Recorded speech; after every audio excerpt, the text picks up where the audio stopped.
Assalamualaikum warahmatullahi wabarakatuh.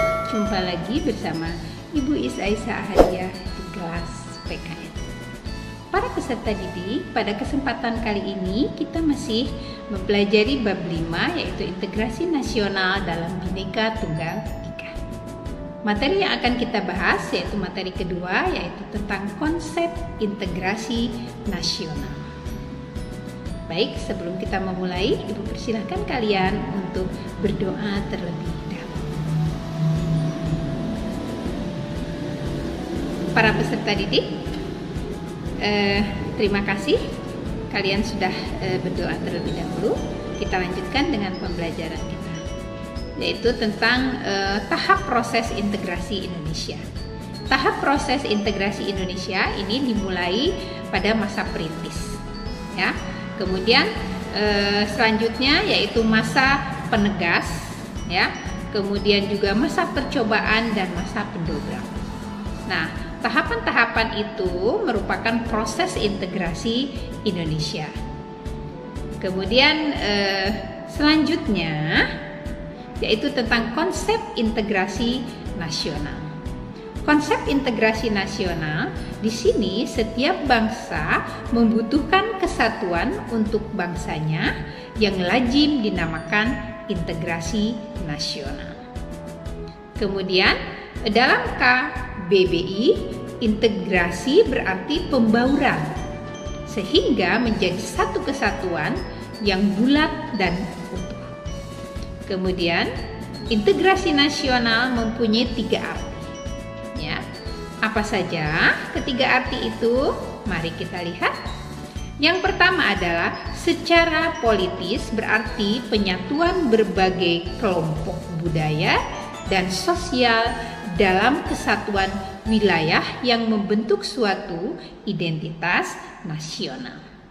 Kedua, secara antropologis, proses penyesuaian di antara unsur-unsur kebudayaan yang berbeda sehingga mencapai keserasian fungsi dalam kehidupan masyarakat.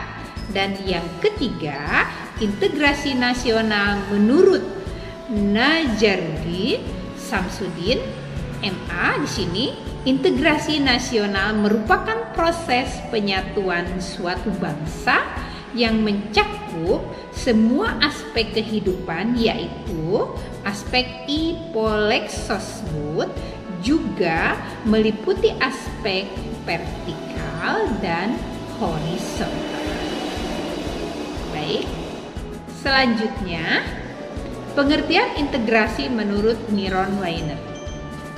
Integrasi adalah sebuah proses penyatuan berbagai perbedaan seperti kelompok, kemudian budaya, dan kelompok suku dalam suatu wilayah sehingga membentuk kesatuan identitas nasional. Selanjutnya, tipe integritas menurut Myron Weiner. Yang pertama, integrasi bangsa. Proses penyatuan berbagai kelompok budaya dan sosial dalam satu kesatuan dan dalam suatu pembentukan identitas nasional. Kemudian yang kedua, integrasi wilayah, yaitu pembentukan wewenang kekuasaan nasional pusat di atas unit nasional yang lebih kecil. Yang ketiga, integrasi nilai, ialah adanya konsensus pada nilai yang diperlukan dalam memelihara tertib sosial. Keempat, integrasi elit massa, ialah massa menunjuk pada hubungan antara pemerintah dengan pemerintah.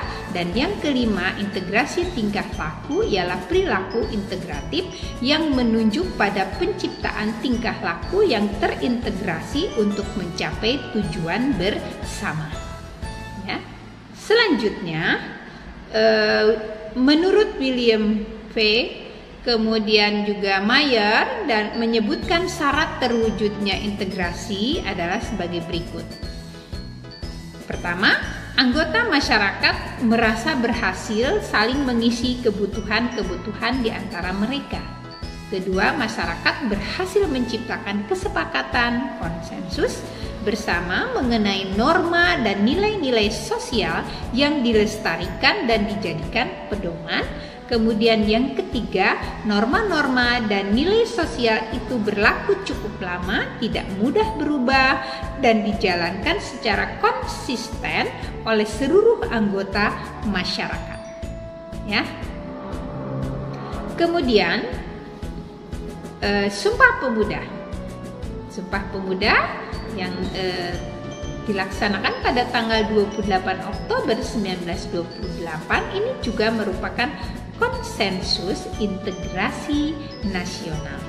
Ya, kenapa? Karena Sumpah Pemuda melahirkan konsensus mengenai tumpah darah yang satu, yaitu tanah air Indonesia.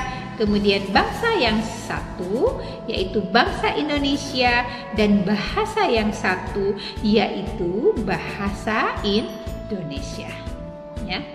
Kemudian kesimpulan dari pembelajaran kali ini di sini bahwa integrasi nasional bangsa Indonesia berarti keinginan dan kesadaran dari seluruh masyarakat yang berbeda-beda untuk bersatu sebagai suatu bangsa secara resmi dan direalisasikan dalam suatu kesepakatan atau konsensus nasional melalui Sumpah Pemuda pada tanggal 28 Oktober 1928. Demikian yang dapat Ibu sampaikan. Billahi taufiq wal hidayah. Wassalamualaikum warahmatullahi wabarakatuh.